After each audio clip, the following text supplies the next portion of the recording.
So first of all, open up Filmora9.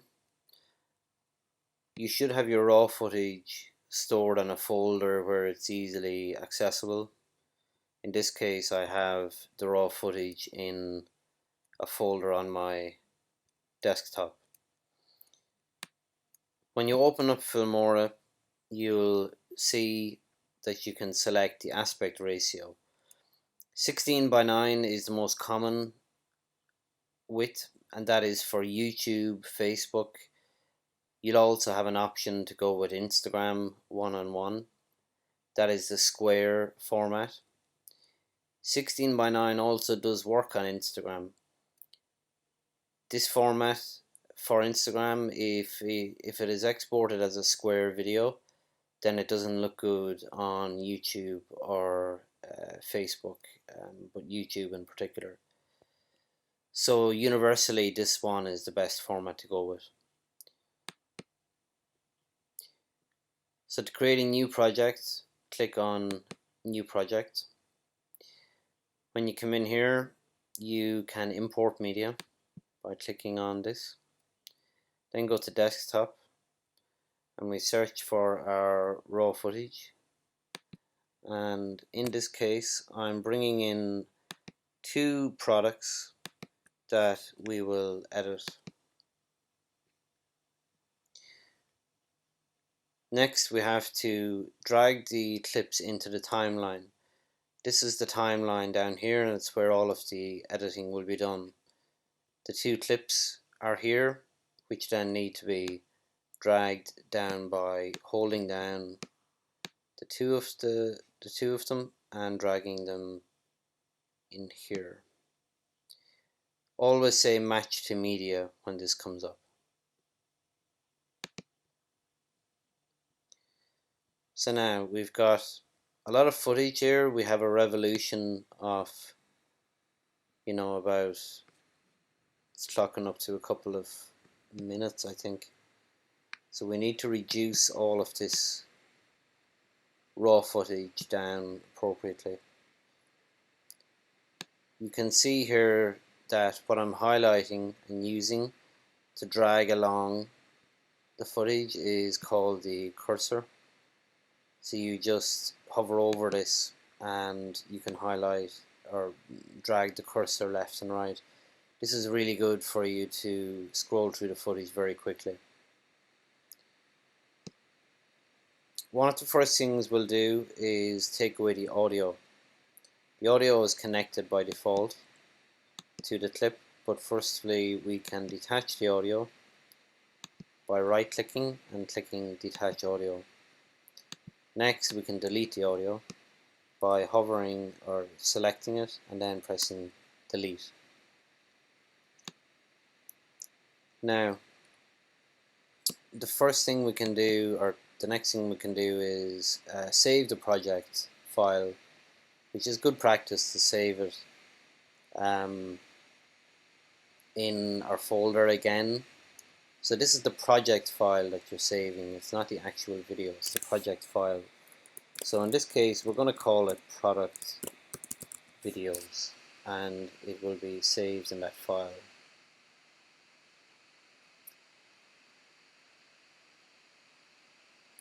So now if you want to save the project throughout in case it does crash, then all you have to do is come up and press save here. So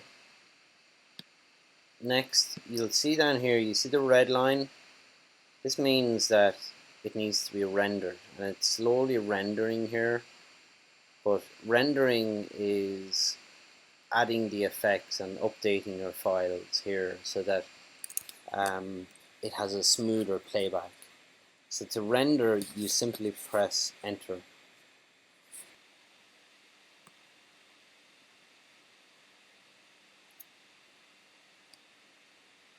Next we need to trim down the clips so that we are keeping only what we need.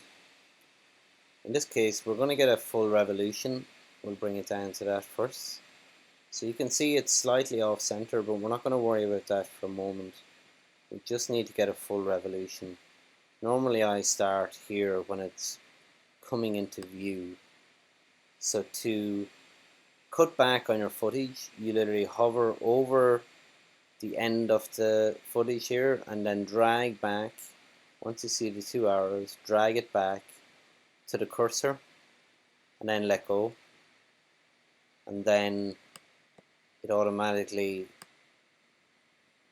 updates on the timeline.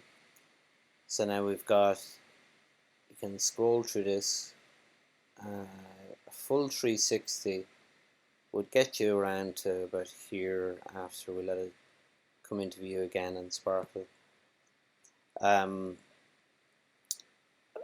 In order to press play on the video, stop and play, you can hear I'm pressing the space bar.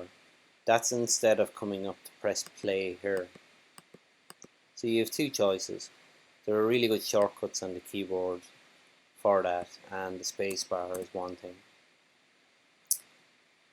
Now we're just lost track, so we were doing one spin right around. We've come to here. Another way, rather than dragging back the footage to here to trim it, you can also use the scissors. Now the scissors, when you press that, it literally snips the two clips, and then you can highlight this part and press delete. It's two different ways of doing it. And now we have a 360 of the second clip to get. So what we'll do is we'll just come up here. We're going to start the video here. Same principle, only the clip is actually rotating in the opposite direction, which is actually what we want to make the video more interesting when we collage it. So let's bring it to a full 360. And again, drag this back. So now we're left with 59 seconds, if you see up here. Still way too long. In order to reduce the length of it down, where we should really export the video at about 20 to 30 seconds, maybe even 15. To do that, first of all, let's narrow down the time length of the footage by increasing the speed of the spin. So hover over here and select, and then right click, speed and duration, and we can increase it to twice the speed. Press OK. That naturally narrows down the time it takes to spin. And I'm going to show you the other way of adjusting the speed, and that is to hover over the clip and select, and then go to the clock. Click on the clock and then go to fastening it, twice the speed. Probably a bit handier to actually come in here and do that. Now we've cut it down to about 30 seconds. Now if we play this, you can see that it's spinning around and it's coming to the reverse view of the ring.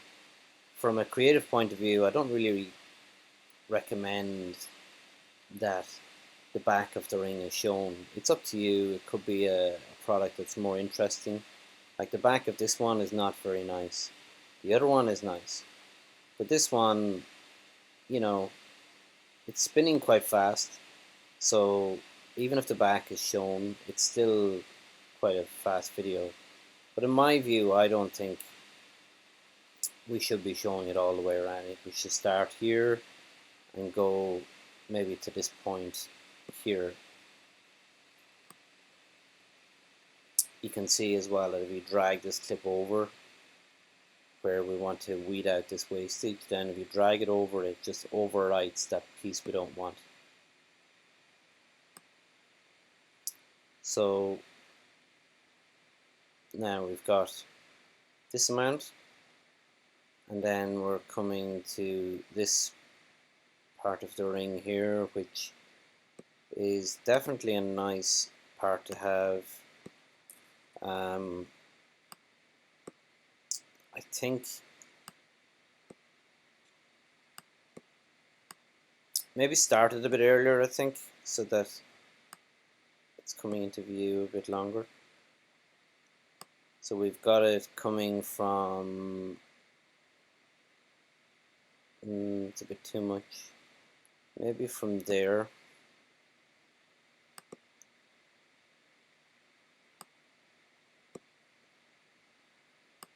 That's spinning around here and to there.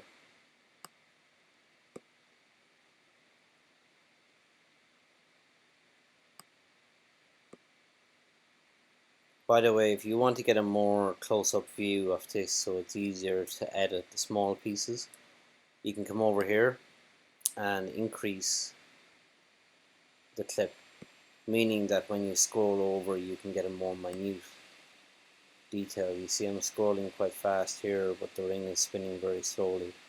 So that's frame by frame. So 1, 2, 3, 4, 5, 6.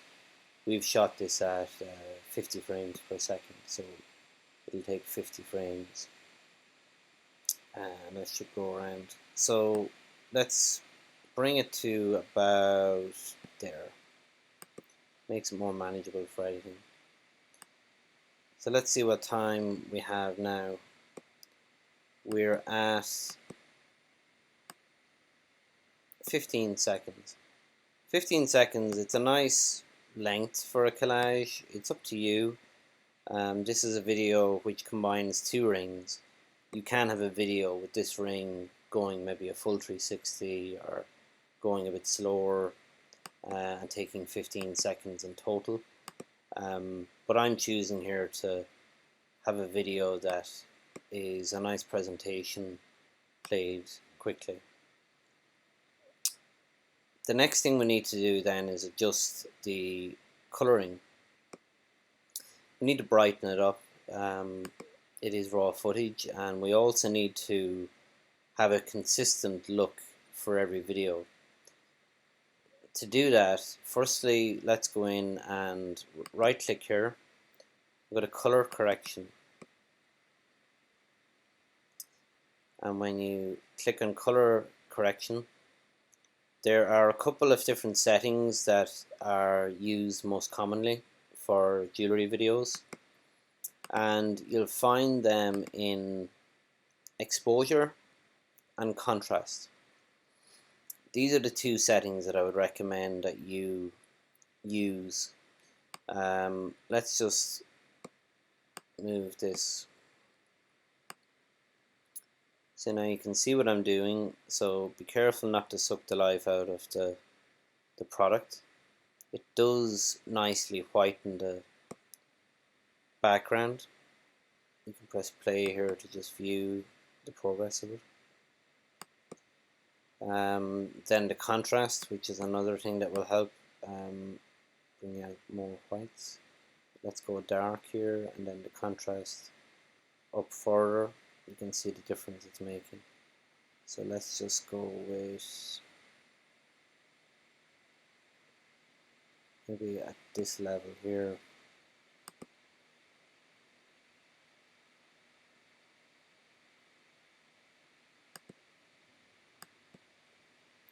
It's important that for the first set of jewellery at least that you take your time and select a certain template and do it correctly. I think the exposure maybe could be heightened a tiny bit. You want to be careful not to go too bright because it'll just take the life out of the product. So let's see if we go with that, and then if you want you can play with vibrance, which doesn't really do much for it. You can see here it's nearly like a saturation thing. It kind of adds color. It's very probably useful for maybe gemstones if that's what you're using or filming. Looking at light, I would recommend really maybe looking at highlights. So in highlights you can see here what it does. The highlights, if you bring it down, it gives a bit more of a view on the ring, which is really important, and you can see that it doesn't really darken the background, so it's nice. It's really bringing more life into the ring again. Let's press play.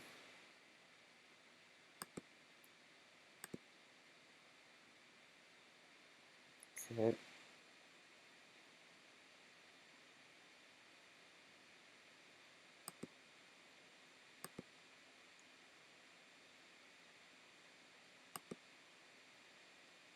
Yeah, I think that's nice.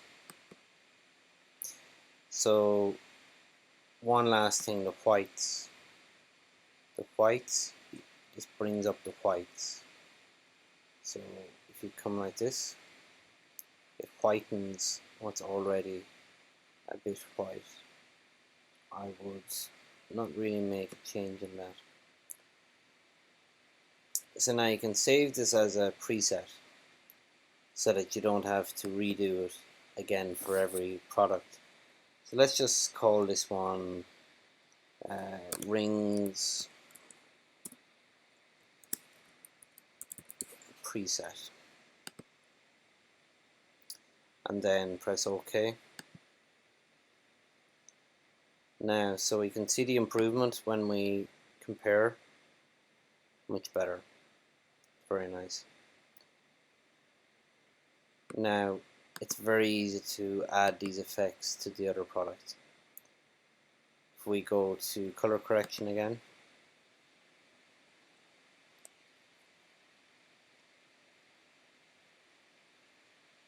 and we go up to presets, all presets, custom, and then let's go to the rings preset and press OK. So now what have we got?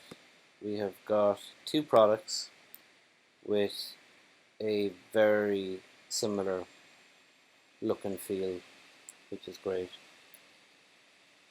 Now you can probably hear the computer is working hard at rendering clips, and you can see it working hard here, and you can also see that when you press play, it's difficult to get a smooth playback in some parts. So to fix that problem, we need to render the videos by pressing enter. One thing to note, you see here this button, that's an undo button. So if you make any changes, like mess up anything or add the wrong effect, then it's simply just come up and undo. Now, so we can see how it looks from start to finish.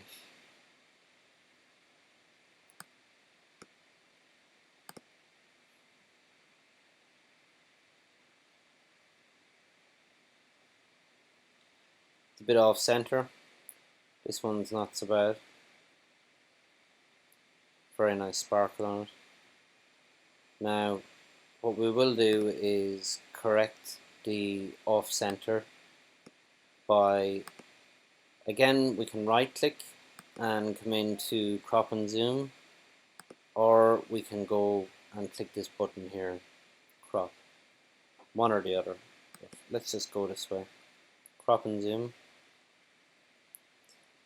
Now the product here is, when you play it at the beginning, it's fairly centered, but then the back of it tends to head out that way. So we need to just make a slight adjustment. Now if we, at the beginning, what we can do is keep, this is the start point. So the start point will be at what I call 100%, sorry, come in here. But it'll be at 100%. And then the end result will have the product up closer, the nice little zoom effect. And then we'll just make a little movement over here this way. And we can press OK. Actually, I'll make that a bit bigger. We don't want the product up too close. Okay. Now just let's see what we have.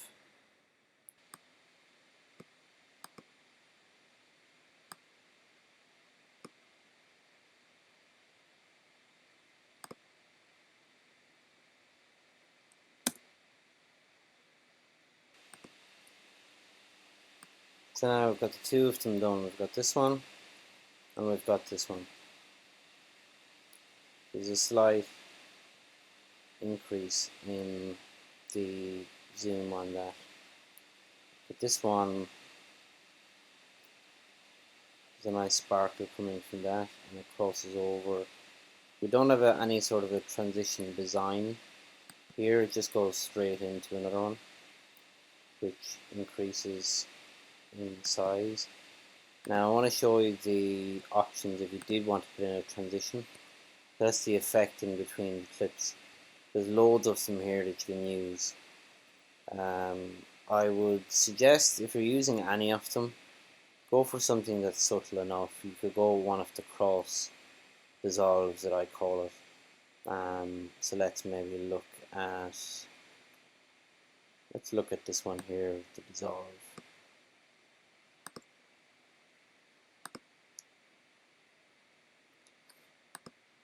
So the length of time that it takes for it to actually cross over, if you scrub it slowly, you can see here it's taken a while.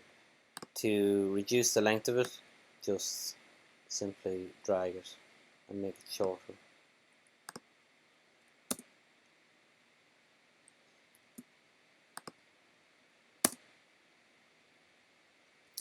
I really wouldn't recommend it.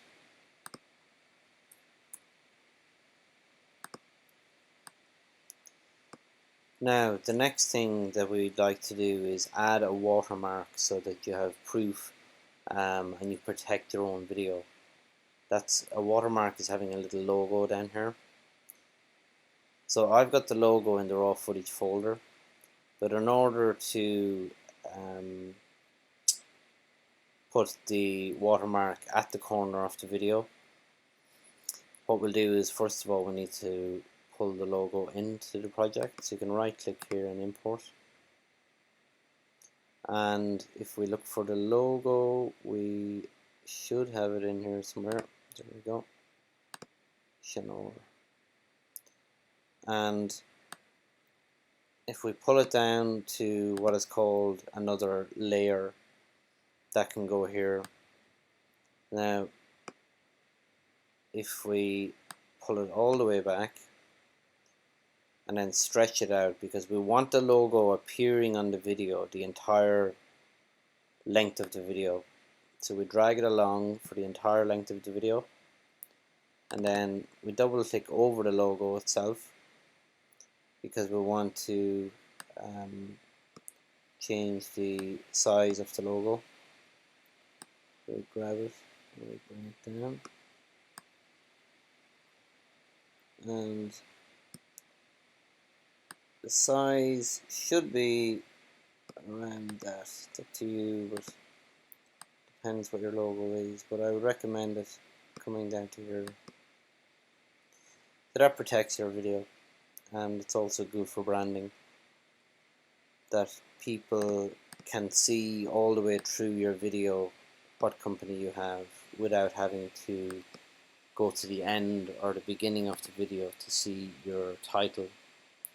Now what you can do is insert a title at the beginning, for example. So we make space for a blank canvas. So to get that blank canvas, if we go to sample colors and we then select the white sheet, drag the white sheet down, and it's another layer up here, but we just need to bring this down in length and drag it here. I would recommend about 1 second as an intro to the video. So this is called the intro title. So it's about a length of 0.46 seconds. So it stretches out to 1 second. Now we have about a second and a half. So we bring it back to about here. Now the logo, it's a similar enough principle. What we'll do this time is we'll pull the logo in once again from the media area, and we'll pull it over where the slide is again in another new layer. So now we're looking at having 3 layers altogether. Now it is a large file again. What we can do is reduce it down, center it, which is good practice to have, and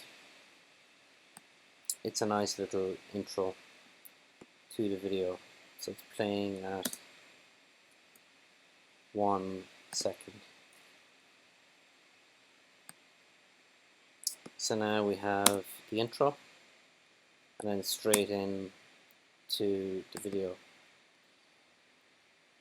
What you can do is have a nice little effect as the logo does appear.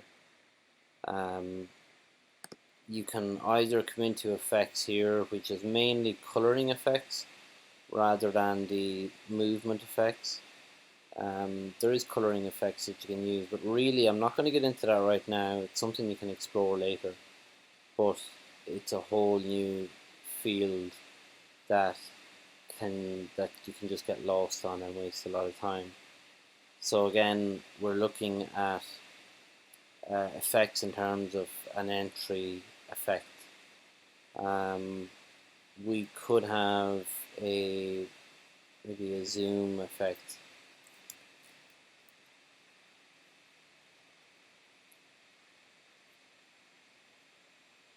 We can have, maybe let's just drag this in. There's a slight delay on it coming up. We'll stretch it another bit. Again, if you want to increase the viewing, and we need to bring this down again. Let's see what this distance is like. It's a small little dissolve in. Looks nice. So we'll go with that.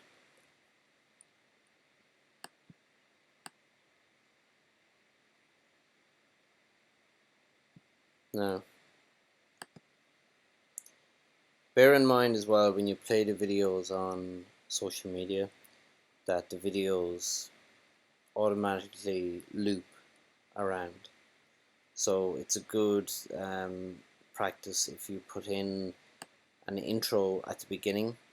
Bear in mind that there's no need to put an outro of the logo at the end. You can just literally play it right the way through, and then it will return back and play again with the logo coming up. However, if you do want to put what is known as a call to action at the end, such as inviting people to go and buy on your website or to find out more, then what we can do to make that happen is we can explore what we have as titles. So at the end of the video, we're going to insert a title or a credit. There are some nice effects here that you can use. I'm just going to pick out something random, which the most suitable thing really is a standard bit of text that we can have. Maybe if we look at the end credits, text in the middle is nice. Let's just drag this down. So you can see it's a black background once again. We'll go up now and we'll go to media. We go to sample colors and we'll drag down a white finish to that. Sorry, my mistake.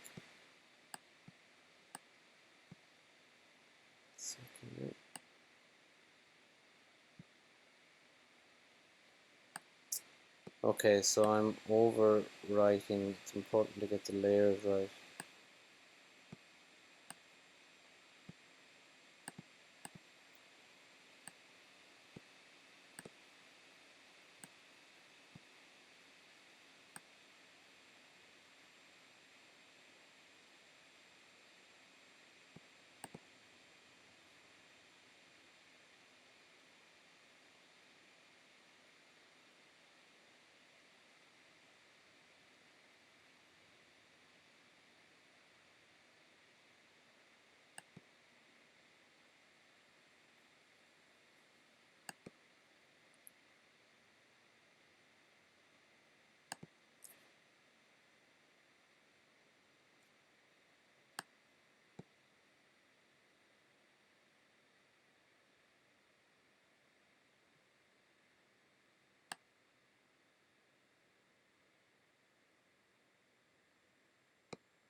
So we'll select a title, we'll select end credits, and for that one, a nice one to have coming up could be this one.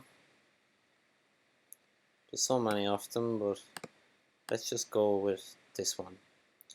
So in this case, what we can have is the name of the website coming up. So now the black background doesn't look great, so we're going to pull in again another white background. We pull that in, text disappears because it's white text. So just fixing the view. So we double click on this and we'll edit the text color and we'll bring it to black.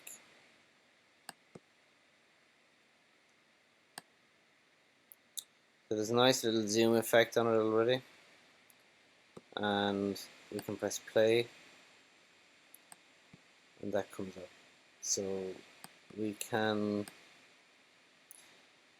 start the text later. We can start from going from 0 to this length, or we can start it maybe coming from that distance here, and in the interest of having it coming up fast, I would say keeping it shorter, maybe even shorter. No, that's okay there. And accordingly bring the white background back. So we'll double click and we'll change the text. So let's change the text saying shop now,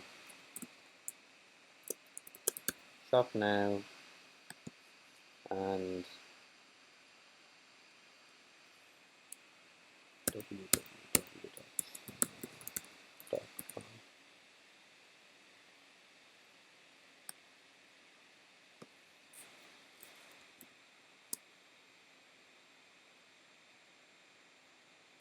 So let's change that. So www.com.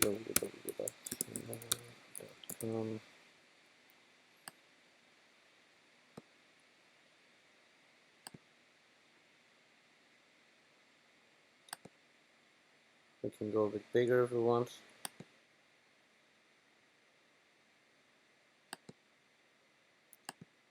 Doesn't look bad.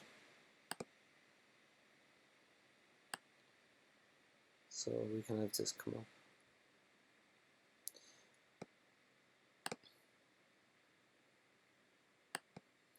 And again, that will loop around to play once more. So we'll render once more.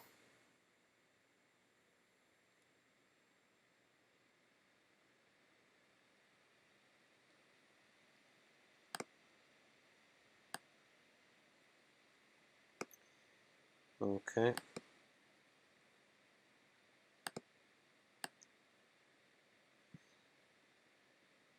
And if we want to add in any audio, it's very simple to do as well. So we can come up to audio, select a tune such as Drift, and drag the tune into the timeline, into the audio section. So press play.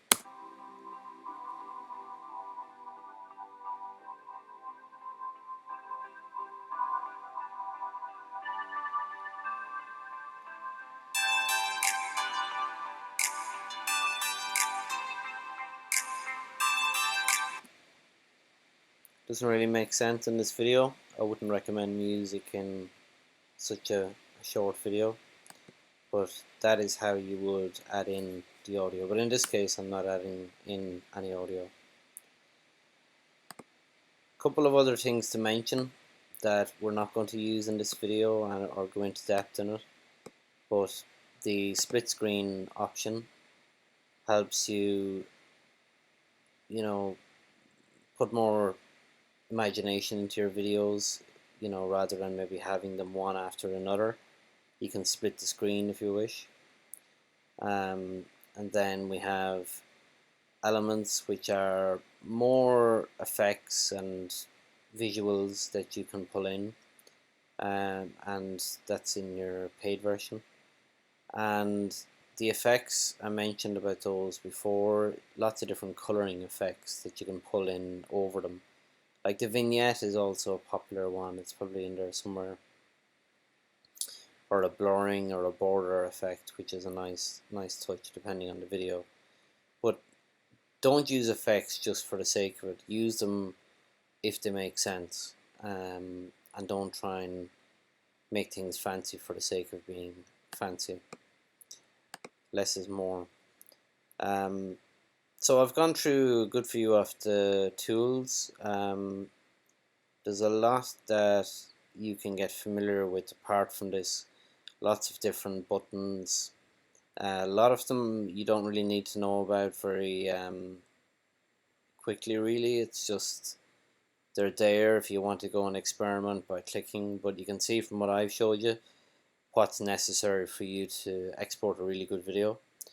So now we are ready for the export.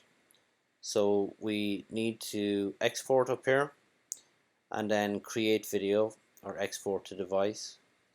So let's just go to export to device. Now in this case it's going to ask me if I'd like to choose a plan.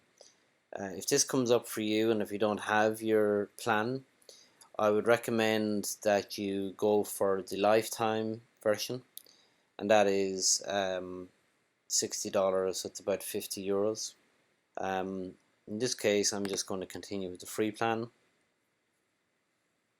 and we need to rename the video. And remember, earlier we named the project file, but this is the actual video, because you could take multiple videos from one project. So this is the actual video. So let's just call this Schnorr product collage, and choose where you want to save it. I want to save it in the Schnorr file again. make sure you arrange your files to share them all in the, or sorry, save them all in the one spot if you can, so that you can easily recall them. Come over here and make sure that you select MP4. So you've got MP4. Sorry, that I incorrectly did that there. You need to go to Format, MP4, and then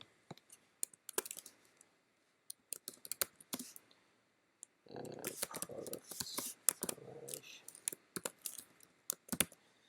So in this case, we're saving it to the computer.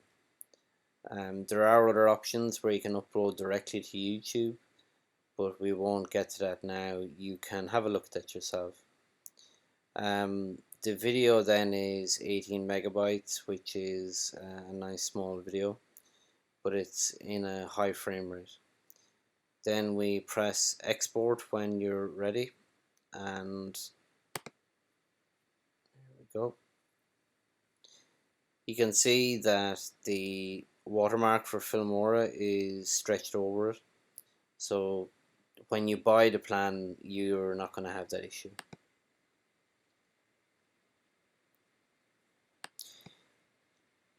This is just an action for you to have your computer to do when you export a video, because in some cases, if it's a really heavy file, like a really long edit, it'll take a long time for it to export. If you look at the length of time it's taken for this to export for 2 clips, then you can imagine a full business video.